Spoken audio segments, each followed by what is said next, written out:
Bismillahirrahmanirrahim. Assalamualaikum warahmatullahi wabarakatuh. Alhamdulillahi nahmaduhu wa nasta'inuhu wa nastaghfiruh. Wa na'udzu billahi min shururi anfusina wa min sayyiati a'malina. Man yahdihillahu fala mudilla lahu wa man yudlilhu fala hadiya lahu. Asyhadu an la ilaha illallah wahdahu la syarika lahu wa asyhadu anna Muhammadan abduhu wa rasuluh sallallahu alaihi wa ala alihi wa sahbihi wa man tabi'ahum bi ihsanin ila yaumiddin wa ba'd. Jemaah kaum muslimin rahimani wa rahimakumullah, kembali kita bersyukur kepada Allah karena malam hari ini kita masih diberikan karunia taufik sehingga kita bisa menjalankan sebagian ibadah kepada Allah Subhanahu wa taala.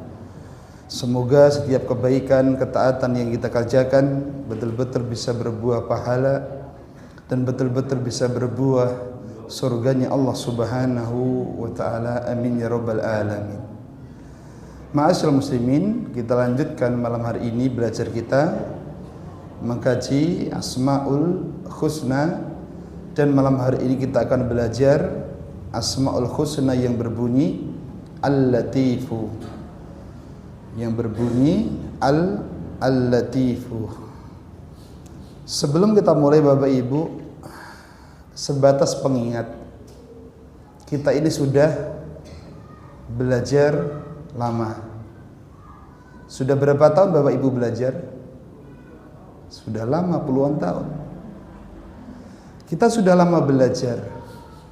Namun kadang yang terlupakan dari kita adalah muhasabah, mengevaluasi diri. Kira-kira ilmu yang kita pelajari selama ini bermanfaat atau belum?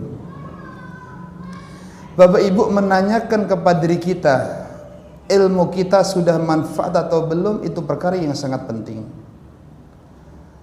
Karena ilmu yang bermanfaat itu sumber segala kebaikan. Saking pentingnya ilmu yang bermanfaat, maka setiap pagi di antara yang diminta oleh Nabi pertama kali adalah minta ilmu yang bermanfaat. Saya ulangi, saking pentingnya ilmu yang bermanfaat, maka di antara yang diminta oleh Nabi setiap pagi yang pertama kali sebelum yang lainnya adalah minta ilmu yang bermanfaat. Allahumma inni as'aluka ilman nafi'an wa rizqan thayyiban wa amalan mutaqabbalan. Bahkan meminta ilmu yang bermanfaat didahulukan daripada meminta harta, didahulukan daripada meminta amalan yang diterima. Jemaah kaum muslimin, di antara tanda ilmu kita sudah bermanfaat, semakin orang itu lama ngaji, semakin orang itu berilmu, harusnya semakin bagus akhlaknya. Di antara tanda ilmu yang kita pelajari bertahun-tahun ini sudah memberikan manfaat kepada kita, di antaranya adalah kita sudah lama ngaji, harusnya semakin bagus akhlak kita. Syekh Muhammad bin Shalih Al-Utsaimin rahimakallahu taala dalam kitab Syarah Khilyah Thalabul Ilmi belum mengatakan thalabul ilmi, pencari ilmu, orang yang rajin ngaji Bapak Ibu, idza lam yatahalla bil akhlaqil fadilah, seorang yang senang ngaji ketika dia tidak yatahalla, tidak berhias bil akhlaqil fadilah, dengan akhlak yang mulia, kata beliau, fa inna talabahu lil ilmi la faidata fihi. Siapa yang rajin ngaji, sergap pengajian, rajin mencari ilmu, bahkan seminggu full berapa kali ngaji ini kun, seminggu full berarti berapa kali? 7 kali. Senin ke sana, Selasa ke sana, Rabu ke sana, Masya Allah. Tapi kalau dia semangat mencari ilmu agama, semangat ngaji, namun tidak berhias dengan akhlak yang baik, akhlaknya tidak semakin bagus, kata beliau, maka menuntut ilmunya itu la faidah, tidak ada manfaatnya. Berarti Bapak Ibu, di antara tanda bagusnya atau tanda ilmu itu sudah memberikan manfaat kepada kita apabila ilmu itu mewariskan akhlak yang baik. Dan jangan meremehkan akhlak. Jangan meremehkan apa? Akhlak. Sahabat Abu Darda radhiyallahu anhu beliau mengatakan, Nabi sallallahu alaihi wasallam bersabda, "Ma min syai' yudha'u fil mizan athqalu min husnil khuluq." Kenapa kita enggak boleh meremehkan namanya akhlak Bapak Ibu? Kata Nabi sallallahu alaihi wasallam, "Ma min syai'", tidak ada sesuatu amalan pun. Tidak ada sesuatu amalan pun yudha'u fil mizan, yang bila amal itu diletakkan di mizan. Apa mizan? Di timbangan. Athqalu, yang lebih berat, min husnil khuluq, daripada akhlak yang baik. Jadi akhlak yang baik itu kalau diletakkan dalam timbangan Bapak Ibu sangat berpengaruh kepada beratnya timbangan kita. Lebih indah lagi kata Nabi SAW, wa inna sahiba husnil khuluq, orang yang bagus akhlaknya, la yablughu bihi darajata sahibi saum was shalah, orang yang akhlaknya bagus akan bisa mencapai derajatnya orang yang senang puasa. Orang yang akhlaknya bagus akan bisa mencapai derajatnya orang yang rajin sholat. Menunjukkan bagaimana agungnya akhlak yang mulia. Dan di antara tanda ilmu kita bermanfaat, ketika semakin lama ngaji, akhlak kita semakin apa? Bagus. Bapak Ibu, akhlak kita kira-kira bagus apa dering? Kita timbang yuk. Dari ucapan Al-Imam Hasan Al-Basri, belum menjelaskan tanda akhlak yang bagus ada 3. Yang pertama, kaful adha, wa badlun nada, wa talaqatul wajh. Saya baca ditirukan Bapak Ibu, kaful adha, wa badlun nada, wa talaqatul wajh. Kok lemes Bapak Ibu? Ulangi, kaful adha, wa badlun nada, wa talaqatul wajh. Sarang-sarang 1 2 3. Duh, tanggal tua lemes. Bukan kita Bapak Ibu? Apa wis tua ya? Masalah rendah dia wedhus Bapak Ibu. Tanda kalau akhlak seorang hamba sudah bagus, kata Hasan Al-Basri ada 3. Yang pertama, kaful ada, boten seneng ganggu, tidak suka mengganggu. Mengganggu apa? Ya umum, mengganggu manusia, mengganggu hewan, ataupun yang lainnya. Kalau kita tidak bisa ngasih, maka jangan apa? Mengganggu. Maka seorang muslim, seorang mukmin itu kan nahlah. Napa nahlah? Kata Nabi, mukmin itu kan nahlah. Nahlatun napa niku? Tawon, lebah.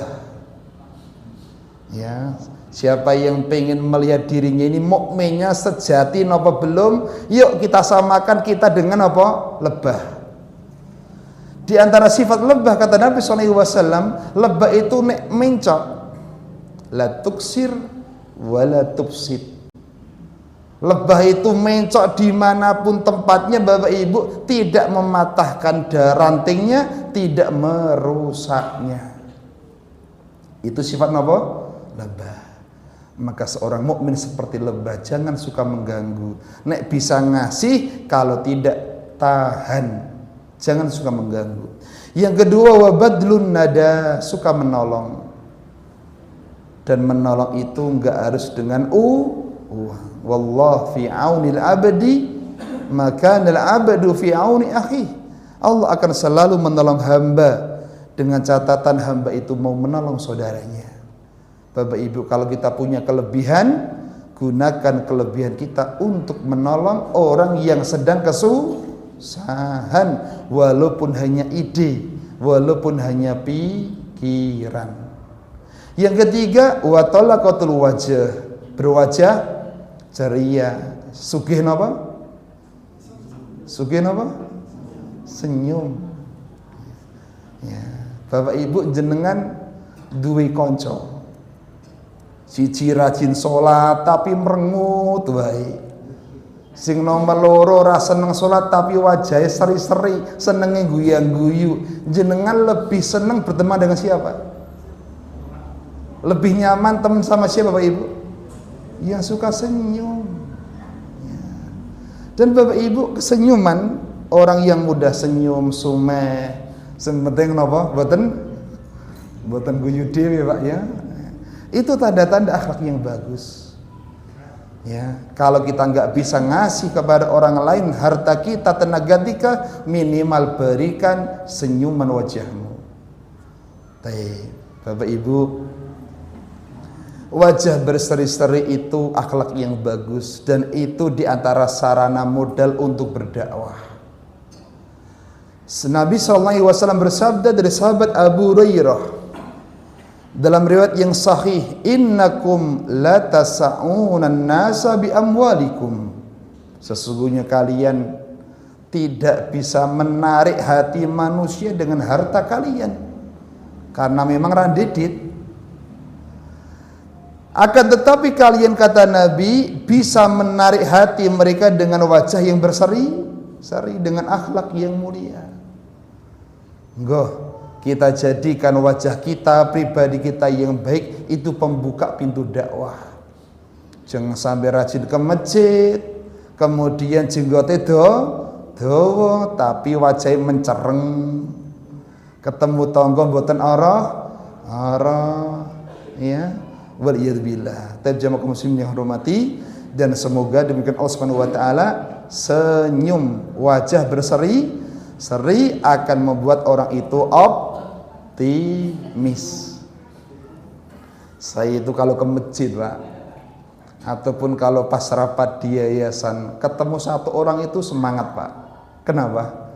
Mesti senyum orangnya. Ya. Siapa beliau? Nggak usah dijawab. Gitu ya. Rahasia. Bapak Ibu, kita masuk ngaji Asmaul Husna Al-Latif. Tapi jemaah kaum muslimin, ini tadi kita berikan muqaddimah. Ya, memang kita perlu diingatkan, termasuk yang pribadi, jangan sampai semangat ngaji, semangat duduk di majelis ilmu, tapi cara muhasabah. Kayak nanti ditakutkan ilmu kita tidak memberikan manfaat kepada kita. Bapak Ibu, kita belajar nama Asmaul Husna Al-Latif. Al-Latif sering diartikan dengan yang maha lembut atau dengan yang maha halus. Ini Bapak Ibu termasuk Asmaul Husna yang akan membuahkan sifat husnudzan kepada Allah. Ya. Belajar nama Al-Latif termasuk belajar nama Asmaul Husna yang akan membuahkan sifat selalu husnudzan kepada Allah Subhanahu wa taala. Pertama, muqaddimah, sumber nama Al-Latifu. Disebutkan oleh ahlul ilm, nama Al-Latif disebut di Al-Quran sebanyak 7 kali. Di antaranya surat Luqman, ayatnya 16.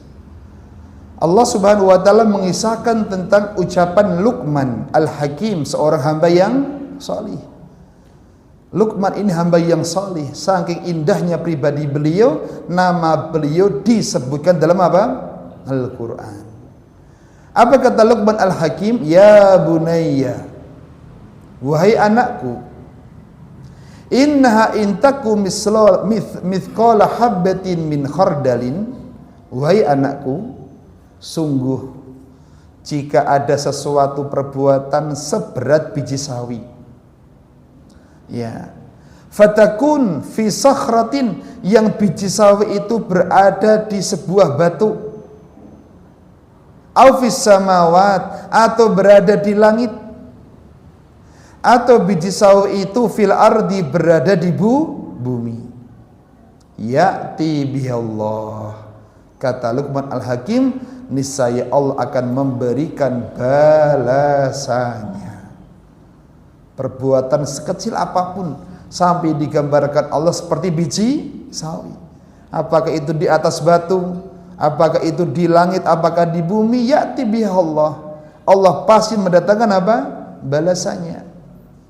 Kemudian ditutup, innallaha latifun khabirun. Sesungguhnya Allah itu latif, maha apa?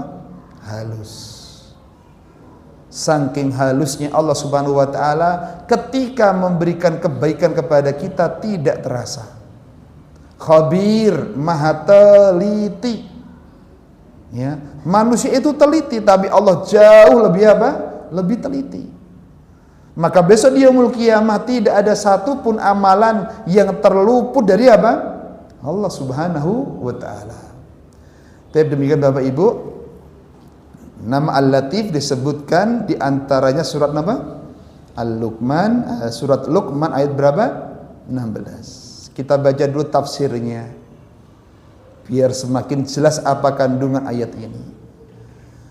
Disebutkan oleh para ulama tafsir, di antaranya dalam tafsir Al-Wajiz karya Syekh Profesor Dr. Wahbah Al-Zuhaili, belum mengatakan wahai anakku, ya, wahai anakku, ya bunayya, ini panggilan kasih sayang, wahai anakku, walaupun perbuatan baik atau burukmu yang kau lakukan sebesar biji sawi atau sekecil biji yang paling kecil, berarti ngisore biji sawi biji apa? Dereng nemu di Bapak Ibu. Biji sawi niku wis cilik, ngisore biji sawi napa? Biji sing paling cilik biji napa? Oh bayem Mas. Ya mungkin dibandingi Bapak Ibu. Perbuatan apakah itu yang baik ataukah yang buruk yang kamu lakukan, walaupun sebesar biji sawi atau sekecil biji yang paling kecil, Masya Allah, atau juga yang tersembunyi dalam batu atau tempat yang paling tersembunyi. Tempat yang paling tersembunyi menurut Bapak Ibu di mana? Kita ini banyak yang tersembunyi, Pak. Di dasar laut itu tersembunyi, di dasar bumi juga apa? Tersembunyi. Bahkan di langit, bahkan di bumi atau dimanapun itu, Allah akan tetap menunjukkan. Menunjukkan apa? Kalau itu kebaikan, ditunjukkan kebaikannya. Kalau itu keburukan, ditunjukkan apa? Kebaikannya. Ya. Dan Allah akan memberikan balasan atas amal perbuatan itu.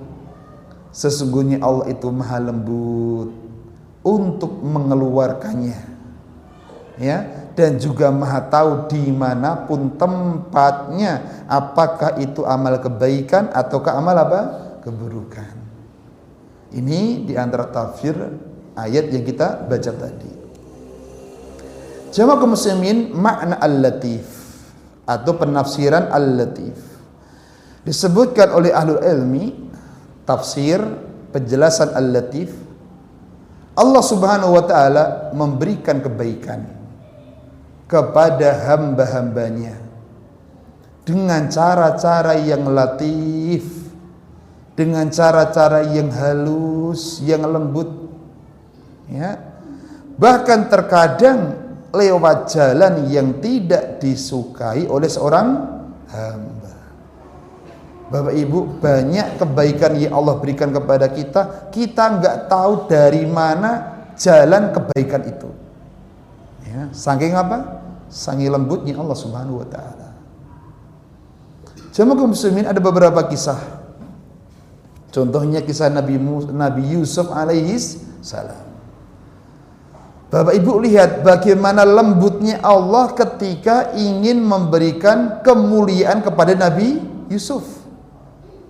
Itu lewatnya bukan jalan yang halus Bapak Ibu, tapi jalan yang apa? Lawannya halus niku napa, Pak? Lawannya halus ya kasar, Pak. Allah ketika ingin memuliakan, mengangkat derajatnya Nabi Yusuf alaihissalam, itu caranya Allah bukan dengan cara yang baik-baik, tapi lewat ujian-ujian, dan itu waktunya lama. Saking lembutnya Allah, Nabi Yusuf tidak menyadari itu. Pertama Nabi Yusuf diuji, dimusuhi oleh kakak-kakaknya. Bahkan yang kedua dimasukkan, dibuang kemana? Sumur. Jenengi kakak nyeblongi adik teng sumur nih, berarti kakaknya pripun kira-kira? Tegelipol Pak.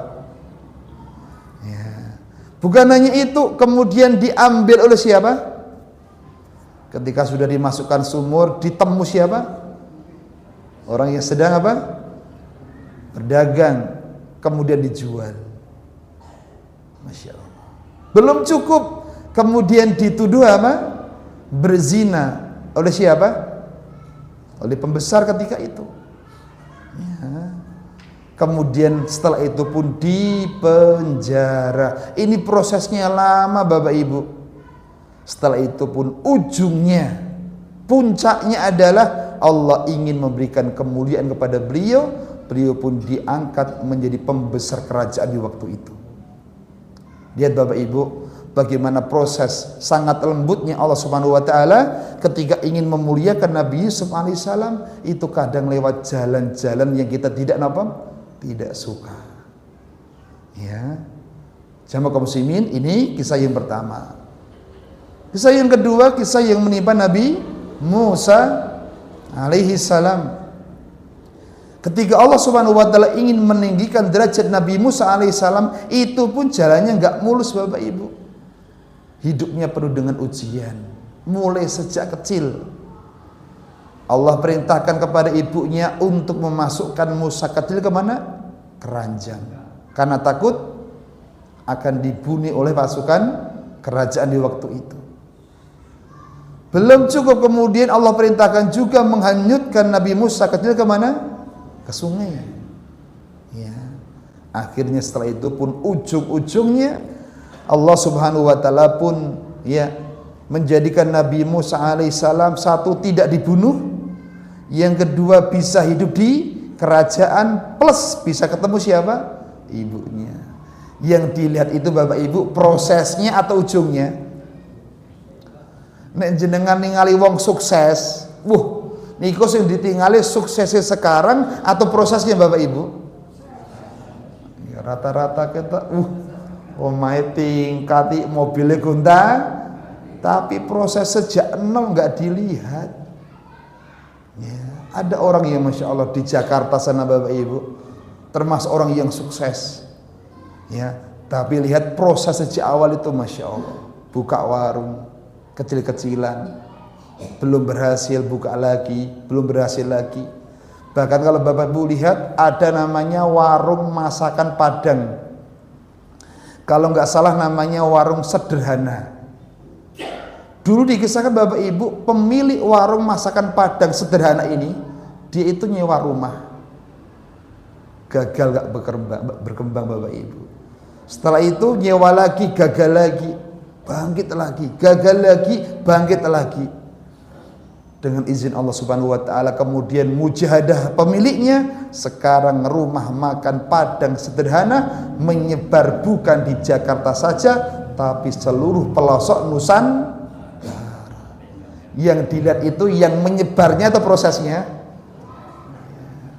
Kadang manusia nggak tahu bagaimana caranya Allah ingin apa? Memuliakan seorang hamba. Ya. Dan jemaah kaum muslimin, ini yang perlu selalu disadarkan supaya apa? Hidup ini optimis, selalu khusnudzon kepada Allah Subhanahu wa taala. Tapi jemaah kaum muslimin, kita masuk pada contoh-contoh maha lembutnya Allah Subhanahu wa taala. Contoh-contoh maha lembutnya Allah Subhanahu wa taala. Contoh yang pertama, Allah Subhanahu wa taala Bapak Ibu membagi rezeki kepada seorang hamba itu dengan ukuran, dengan takaran yang terbaik buat hamba. Menurut Bapak Ibu, rezeki itu yang baik buat kita, takarannya banyak atau dikit? Menurut kita pada umumnya Bapak Ibu, rezeki itu menurut kita yang baik, yang banyak atau yang dikit? Ya yang banyak. Buktinya apa kalau yang banyak? entuk sidik mengkeret. Padahal belum tentu yang banyak itu apa? Bagus. Contohnya apa, Pak? Mangan tengkleng pas korban, ya, utawa sate. Sekali tuku sate imbuh ping 5. Kathah napa sidik? Kathah. Kira-kira niku nanti hasilnya bagus atau tidak? Enggak semua yang banyak itu bagus, Pak. Saya pernah ditraktir Bapak Ibu. Ditraktir delalah itu pesene tongseng. Ditraktir niku berarti gratis sama bayar. Gratis lah. Tongseng itu termungkruk, Pak. Ya baru kali itu wis ora bayar ter yo akeh. Ternyata sampai rumah langsung awake demam Bapak Ibu, panas. Yang banyak belum tentu baik. Bisa jadi yang sedikit itulah yang baik. Maka jangan ngukur sesuatu baik atau enggak baik terkait rezeki itu dengan jumlah. Yang jelas Allah itu Maha tahu yang terbaik. Kalau itu memang banyak bagus untuk kita, Allah kasih banyak. Kalau tidak, Allah pun akan memberikan yang terbaik untuk kita. Sebagai renungan Bapak Ibu, firman Allah Subhanahu wa taala dalam surat Asy-Syura. Surat Asy-Syura ayatnya 27. Walau basatallahu rizqa li ibadi. Dan jikalau seandainya Allah itu basato. Napa basato? Melapangkan rizqa. Seandainya Allah itu melapangkan rezeki li ibadi bagi hambanya, apa kata Allah? La bagau. Niscaya mereka itu akan bagau, melampaui apa? Batas. Ya. Walakin yunazzilu biqadari ma yasha, tetapi Allah menurunkan apa yang dikehendakinya dengan takaran, dengan ukuran. Ya, tentunya ukuran di sini yang terbaik menurut manusia atau menurut Allah? Menurut Allah Subhanahu wa taala. Innahu biibadihi khabirun basir. Bapak Ibu, setelah menyebutkan Allah itu nurunkan rezeki dengan takaran, Allah tutup Allah itu dengan hambanya khabir. Napa khabir? Maha mengetahui keadaan hamba. Basir, maha apa? Melihat. Ngapunten Bapak Ibu, menurut panjenengan, setelah Allah menjelaskan Allah itu nurunkan rezeki ada takarannya. Setelah itu Allah tutup dengan Allah itu maha mengetahui keadaan hamba, Allah maha melihat hamba. Apa hubungannya kira-kira? Jemaah kaum muslimin, kalau Allah maha melihat, Allah maha tahu takaran ini yang terbaik buat hamba sekian, kecil mungkin, maka Allah pun akan berikan takaran itu. Karena Allah khabir, Allah yang paling tahu keadaan hamba. Tapi kalau Allah tahu takaran yang banyak itu yang terbaik buat hamba, maka Allah pun akan apa? Memberikan takaran yang banyak untuknya. Wallahu ya'lamu wa antum la ta'lamun. Bapak Ibu, saat jenengan periksa, saat jenengan apa? Periksa, itu jenengan lebih percaya sama diri sendiri atau sama dokter? Pripun? Pas periksa, jenengan lebih percaya pada diri sendiri atau dokter? Kenapa? Ya menganggap dokter lebih berilmu. Matuk Bapak Ibu? Ayo kita praktekkan. Allah sama kita lebih berilmu siapa? Ya jauh. Kalau gitu mari kita lebih percaya dengan pengaturan Allah Subhanahu wa taala daripada dengan pemikiran kita semuanya. Terjemah kaum muslimin, penjelasan ayat disebutkan tafsir Ibnu Katsir. Kata beliau, akan tetapi Allah itu memberi rezeki pada mereka sesuai dengan pilihannya. Nya, domirnya kembali kepada Allah. Dan Allah selalu melihat manakah yang maslahat untuk mereka. titik poinnya Bapak Ibu yang warna kuning. Allah selalu melihat manakah yang paling maslahat untuk mereka. Allah lebih tahu manakah yang terbaik untuk mereka. Demikian Bapak Ibu di antara penjelasan ayat yang disebutkan oleh Imam Ibnu Katsir dalam tafsirnya. Niku adzan adzane jamnya mati napa urip to, Pak? Kok orang muda-muda nih. Kita yang wis ngomongnya ra wis Pak. Napa gitu, Pak?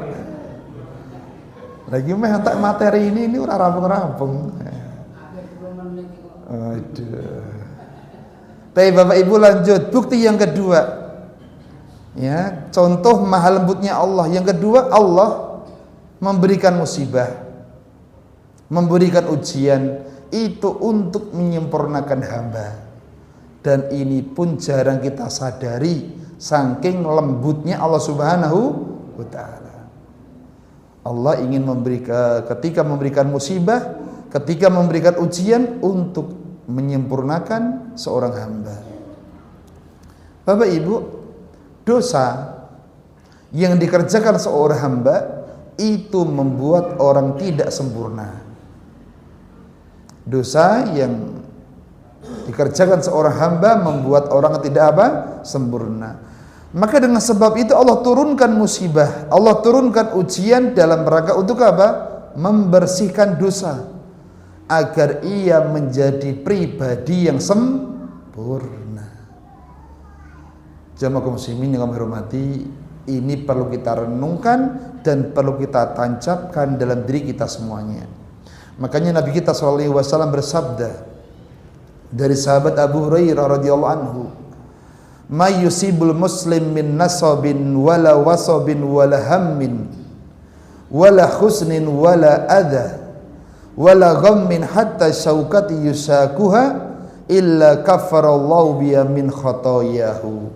Tidaklah seorang muslim ditimpa musibah, baik berupa lelah, kesel Pak, dan kita semuanya sering merasakan apa? Kesel. Tangi turu, kesel pengajian itu kesel mboten? Nah, iya, dosen dan tembok makan ya Pak. Kemudian rasa sakit, rasa khawatir. Bapak Ibu mungkin pernah merasakan rasa semelang. Ya, gek. Sesok bayar tukang ora, esok bayar SPP ora, rasa khawatir. Dan juga rasa sedih, gangguan ataupun gerisah, bahkan syaukatu yusakuha, bahkan duri yang menusuk seorang hamba, illa kafarallaha biha min khotoyahu. Semua itu akan dijadikan penghapus dosa oleh Allah Subhanahu wa taala. Ini dalam rangka untuk menjadikan kita pribadi yang sempurna. Ya, maka bersyukur Bapak Ibu, kapan ketika kita diuji dan kita sadar kita diuji ini karena Allah sayang kepada kita. Berikutnya di antara contoh maha lembutnya Allah yang ketiga, Allah tidak mengabulkan keinginan hamba karena ingin melindunginya dari keburukan. Ya, saking maha lembutnya Allah, Allah itu ketika ingin melindungi hamba dari keburukan dengan jalan tidak mengabulkan permintaannya, tidak mengabulkan keinginannya. Ya, Bapak Ibu, ukuran sayang itu bukan masalah dikasih atau tidak dikasih. Yang dikasih belum tentu tanda disayang. Contohnya apa? Permintaan iblis. Iblis berdoa, iblis meminta kepada Allah untuk apa? Diberikan umur yang panjang. Dikasih tidak? Kasih. Allah mengatakan, innakum minal mungdorin. Hei iblis, kamu termasuk orang yang diberi tangguh. Tapi jangan lupa, walaupun iblis dikasih permintaannya, apakah Allah sayang kepada iblis? Tidak. Contoh yang lain Bapak Ibu, orang itu kalau nggak dikasih, Bisa jadi itu tanda sayang. Contohnya apa? Bapak-bapak gadah istri, kok gadah istri, ojo istri Pak, bahaya. Bapak-bapak gadah napa? Anak mantuk sekolah, ngerti-ngerti ngatung njaluk napa? Duit. Pak, Mbok, nek wong Jawa Mbok, njuk duwite. Nggo tuku apa li? Nggo tuku mercon. Bapak Ibu maringi napa mboten? Njuk duit nggo tuku mercon. Enggak dikasih. Pertanyaan saya, ketika Bapak Ibu enggak ngasih uang anak untuk beli mercon, jenengan sayang atau tidak? Bahkan itu tanda sayang. Kenapa enggak dikasih? Karena Allah tahu, karena kita tahu kalau dikasih itu akan membahayakan kita. Bapak Ibu, indah kalau hidup itu bisa menerapkan kalimat yang seperti ini. Indah Bapak Ibu, hidup itu akan selalu optimis. Ngapunten, kadang kita ini mudah loyo, kita ini mudah nopo? Lemes. Kapan? Kalau punya cita-cita, punya karep tapi boten ke lakon. Padahal Bapak Ibu, Allah ketika tidak memberi kita, itu kan Allah tahu apa yang kita diberikan kepada kita nanti, itu akan memberikan keburukan-keburukan kepada kita semuanya. Ya, ada kisah Bapak Ibu yang mungkin pernah kita ceritakan. Seorang laki-laki ngelamar seorang wanita. Ya, delalah Bapak Ibu, si laki-laki ngelamar itu ditompo. Bapak-bapak kalau ngelamar ditompo seneng mboten Pak? Cek kelingan ngelamarin biyen. Oh, nek cocok. Akhirnya terjadilah kesepakatan Bapak Ibu. Menentukan hari H. Menentukan hari undangan sudah disebar. Tiba-tiba sebelum datang hari H, si wanita tadi tiba-tiba mutus Mas Rasido. Rasido apa Pak? Gak jadi nikah. Padahal sudah bikin undangan, sudah disebar, tiba-tiba batal ke sepihak. Niki kira-kira bapak-bapak jadi si laki-laki pripun kira-kira? Langsung patus napa Pak? Patus baigon. Apa artinya hidup tanpa dirimu? Golek baigon. Akhirnya Bapak Ibu, si laki-laki tadi padahal dia laki-laki yang salih, ndonga Pak. Ya Allah, balekno calon bojoku. Balekno calon apa? Bojoku. Saya yakin kalau ini menimpa bapak-bapak resoh turu jenengan Pak. Mangan rasanya kecut, turu resoh turu. Dongo terus sehari gak dikabulkan, 2 hari gak dikabulkan, sampai terdengar kabar si wanita dilamar. Tur yo ditompo. Menurut bapak-bapak pripun kira-kira jenengan?